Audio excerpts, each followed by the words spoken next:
What's up everybody, this is Josh from Josh Kid Films. Thanks for checking out my YouTube channel. A few months ago I bought this guy, it's the Zcam F6, and I've been posting footage here for the past couple months. I really like it so far, but almost every day I get someone asking about how it compares to the Blackmagic that I had been shooting, if it's a good investment, if I've had any problems or anything like that. So I thought I'd make a first impressions video, so let's check it out together.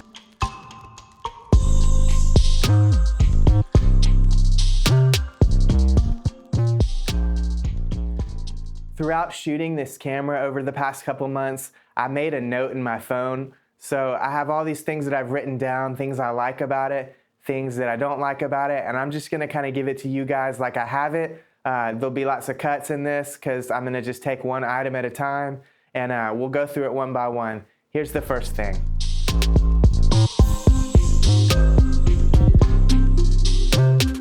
Okay, so let's talk about the first thing that I really like about the F6. It's its form factor. As I'm sure you guys already know, it has the box form factor that Red made famous a long time ago. This is super modular. It's got tons of mounting points all over the body. I prefer to use it with the small rig cage. I just feel like this protects the camera and it's a little bit easier to get the accessories on and off. But the cage itself fits really well on the camera and it feels really nice and compact. This is a great form factor for balancing on a gimbal too. I know people have complained about the Blackmagics being so wide. They're kind of hard to balance on the Ronins, but the way this is shaped, you can kind of just lose the top handle, lose the side handle, throw it on the Ronin. It's super easy to balance, and I've gotten great results with that.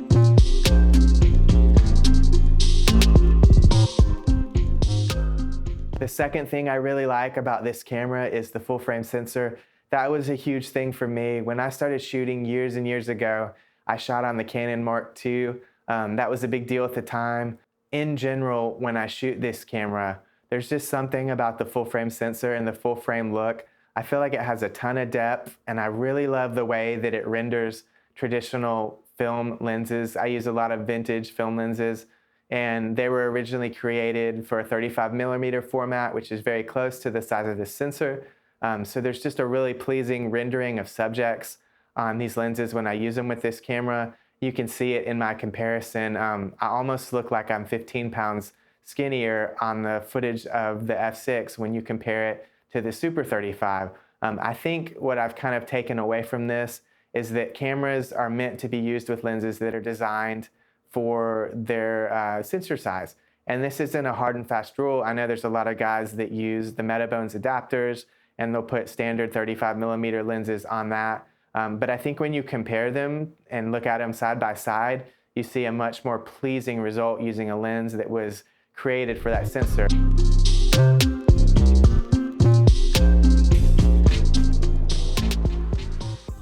Another thing that's really great about the full frame sensor is this thing is a monster in low light.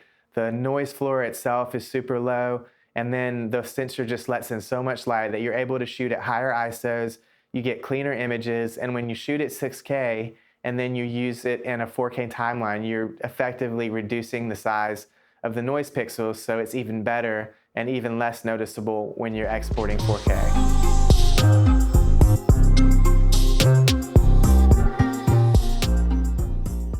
I really like the dynamic range on this camera. It's an advertised 15 stops, but it's really fun to work with, and I'm seeing a ton of dynamic range in the shadows that I don't see on some of my other cameras, and that's really cool to have. In general, the way that the analog gain of this camera works, if you're perfectly exposed at 50 IRE, the camera's gonna split the dynamic range equally, 7.5 above and 7.5 below. This is different than something like a Pocket 6K that shifts the dynamic range based on your ISO. So no matter what you're using, what ISO you're using on the F6, in theory, you're supposed to have the same dynamic range above and below if you're perfectly exposed. And this just gives you control as the user instead of the camera making the decision for you. So if you want to protect the highlights, you can underexpose to the left a little bit. And if you want to protect the shadows, you can overexpose to the right a little bit. And the decision's yours. The camera's not making it. So that's a really nice feature.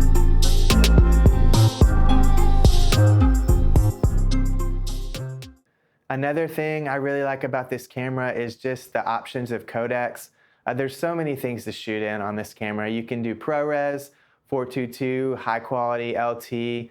You can do H.265 or H.264. You can shoot in Zraw. There's just a lot of options. Zraw currently is a little bit cumbersome. The way that I shoot it is if I shoot Zraw, I then convert it in Zcam's app to 12-bit EXR and export it. And it's basically doing the same thing that CD and G did, where you have like an individual still for every frame. And then the cool thing about using that is Resolve reads it, so I can import the Zraw that's been converted into Resolve and have that full color space to work with, which is really nice. This isn't something I would do for like a wedding. If I was doing a feature or something super high quality and needed that color range, that would be a great way to do it. For most things, I'm shooting ProRes 10-bit. I've found it to have more than enough flexibility and dynamic range, and it looks great. It's super detailed.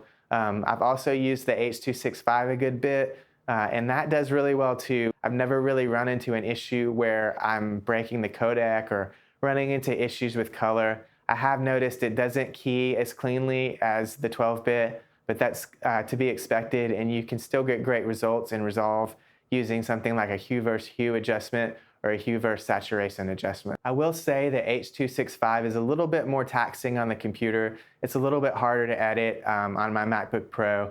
That's one of those balances you just have to strike as a filmmaker. There's some things where you're wanting to save space on your memory cards when you're shooting, and then you can just deal with it later. And then sometimes you have all the space in the world and you do a codec like ProRes that edits really easily.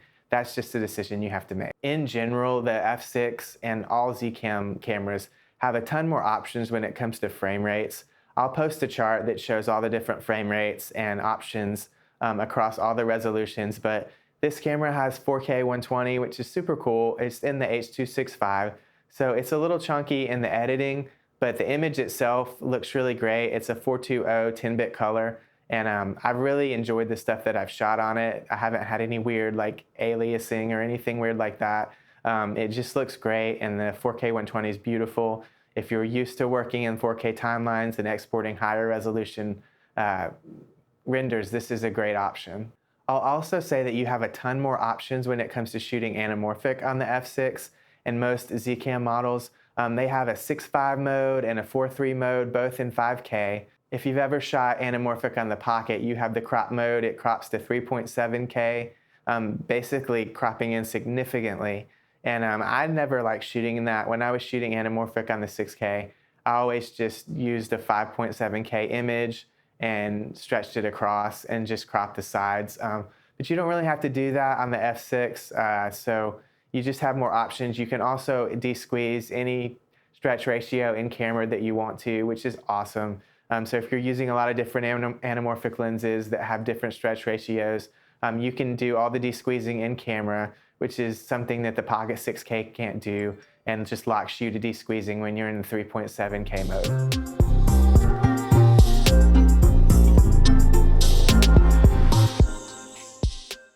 So probably my favorite feature about the F6 is OpenGate. I posted some stills in the Zcam group the other day and got some really good feedback, but a lot of people also were like, what the heck is OpenGate?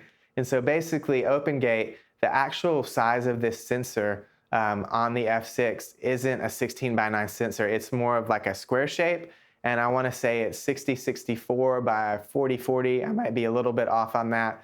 But when you shoot OpenGate, you're basically saying, I'm going to take the entire resolution of the sensor, and then I'm going to decide as the user how I want to crop it later. And so even when I shoot just OpenGate and I crop out, and scale it down and crop out for a 4K render, I really love the way that it looks. It's just so smooth and clean and has a beautiful cinematic quality to it. One of the cool things about OpenGate 2 is if you pair it with a 1.3x anamorphic, or even a larger stretch would probably work, you can take that square image and you cause it to expand into a full 16:9 frames. So basically what you're doing is if you pair it with that anamorphic and shoot an OpenGate, you're getting an 8K image all the way across, which is just crazy for a camera in this price point.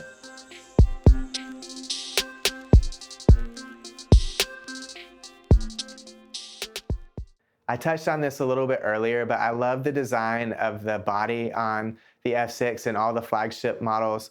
They're built with interchangeable mounts, and these mounts are super affordable. They only cost $100, and you can change between like EF, Micro Four Thirds. I think they're doing like a Leica mount, and I've heard they're coming out with a Sony mount. And it's literally 4 little Allen wrench screws on the front of the camera. And so it takes you about a minute. You just take the old one off, you put the new one on. A lot of the mounts have the module too for the electronic ND.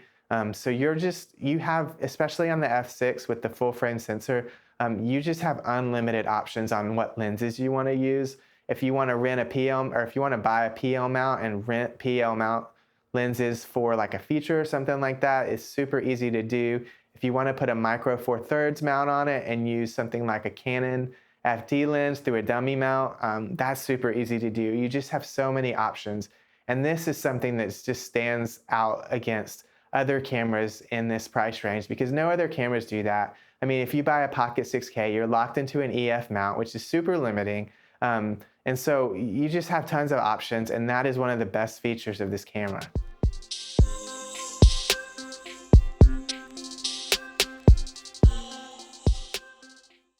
So we have to talk about battery life. That's a huge pro to the F6 or really any of the Zcam models. If you've worked with the Pocket 4K or the Pocket 6K a lot, you know the battery life sucks. You either have a ton of Canon batteries or you use like a V-mount or some type of solution. And when you have a rig set up for that, it's not too bad, but just right out of the box, there's just way better battery life on the Zcam models. They use the Sony NP-F batteries, and you can buy all different sizes of that. They're super affordable. If you buy like the large chunky version of the NP-F, you can get like over 3 hours of battery life. And it's just awesome to not have to worry about. I have a bunch of different rigs, and I'll show them to you that I use with this camera, just depending on what I shoot. Like I do use a V-mount with it sometimes if I want the added weight of the rig and I want to not have to think about it. But even slimmed down with the NP-F, this camera, it basically makes battery life not something I have to think about anymore, which is super cool and just really convenient.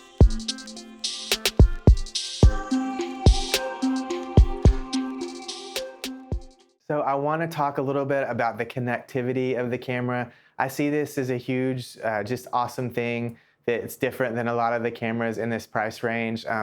It does the SSD recording like the Pocket. That's becoming kind of standard, but there's all sorts of different ways you can monitor on this camera. If you come out of the HDMI out, you have standard monitoring that way.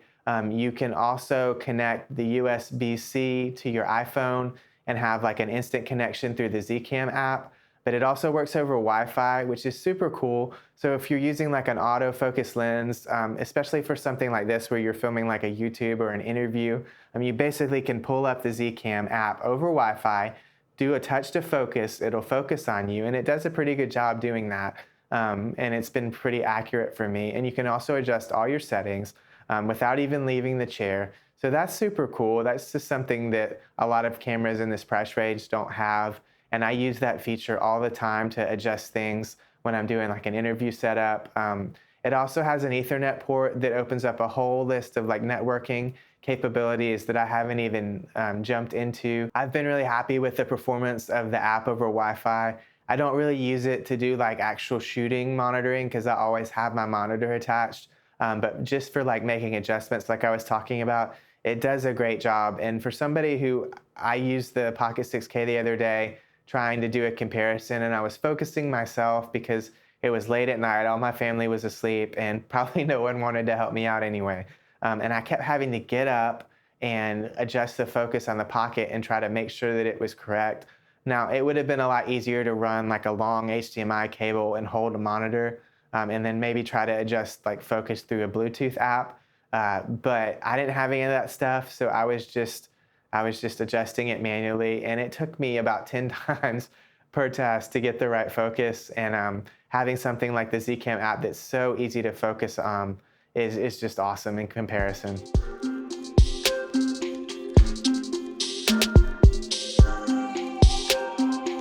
Last thing I want to talk about as a pro is just the overall Zcam community. I'm part of the Facebook group, and we have daily interactions with the CEO and the lead engineer. They take user feedback really seriously. They're constantly making firmware updates.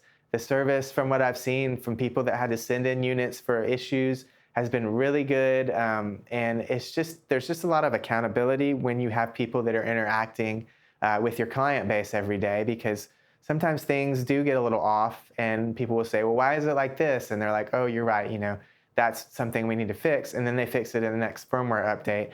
That's really cool to have that type of interaction, and just the interaction with fellow Zcam people on the group has been really positive, and that's been something that I've enjoyed. So let's talk about the dislikes real quick, because I wouldn't be very fair and honest to not mention those.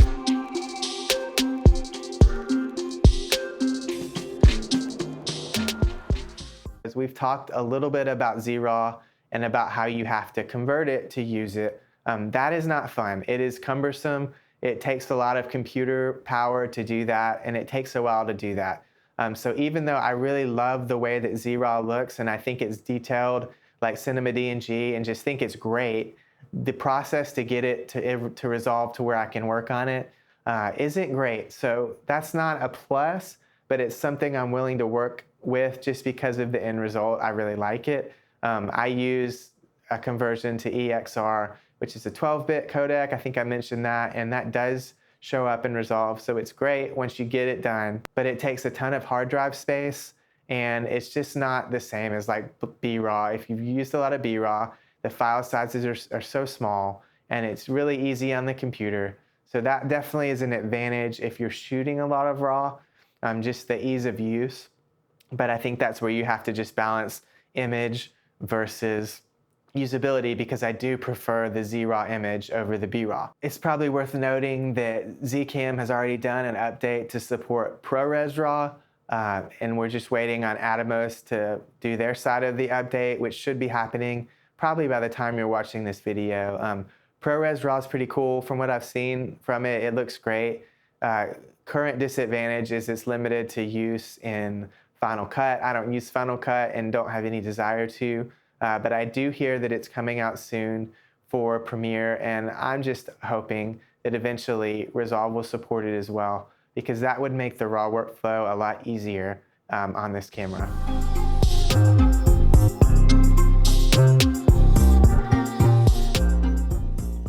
I will say this, the camera itself is built very rugged. It's all metal. You don't feel like you're gonna break it, and it doesn't feel plasticky like the Pocket 6K or 4K, but even with a bunch of mounting points, it's a little bit awkward to hold just by itself as the cube. So you really need like a top handle or a side handle, or really both, to make it a usable experience. I think people kind of go into buying these cameras knowing that, but the only time I don't have a side or a top handle on it is when I'm using it on a gimbal and it's already locked down to the gimbal. But that's something that definitely makes shooting a lot easier.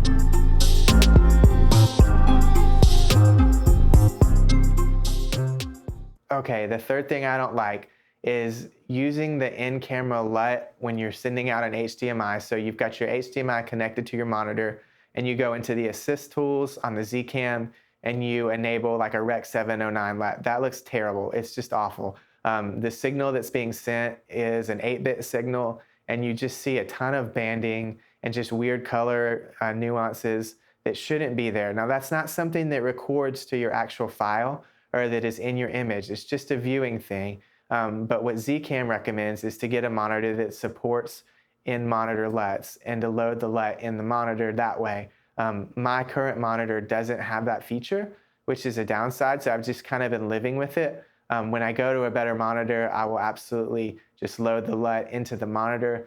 But if you don't have a good monitor, that's just something to consider. I think you also have the option of doing the LUT on the app, on the Zcam app. And I don't know exactly if that's pulling it from the camera or doing it in the app, but it doesn't seem, when I've done it that way over Wi-Fi, that I'm running into the same color issues using the app. So that might be like a quick solution to kind of get around that, is to use your phone as the monitoring source rather than an actual cheap monitor. Okay, so in general, I would just say using the F6, learning how to expose for it, working with the analog gain, color grading the flatter Z-Log profile, it's just all a little bit more difficult than using like a Pocket 4K or a Pocket 6K. If you don't have a ton of experience in that type of stuff, maybe the Pocket's better for you, because the Pocket in general, the B-Raw with its smoothing and just the way that it exposes, it's very easy to expose. It's very easy to work with the color profile and the Blackmagic film profile. It's not as flat. It doesn't require as much color grading knowledge. It kind of just spits out a more finished image. I've found that once you kind of learn how to use the Zcam and how to expose it and how best to color grade it, the image, I prefer it very much over the Pocket 6K. But getting to that process has been a little bit of a learning curve, and I feel like I'm starting to get the hang of it. So I think that's just anything. You just kind of have to learn how best to use it. I have some friends that shoot a lot of red, and they've said the same thing about red, where it's just kind of an interesting workflow and an interesting coloring process, but you kind of just have to get used to it, learn it, and then move forward with that knowledge.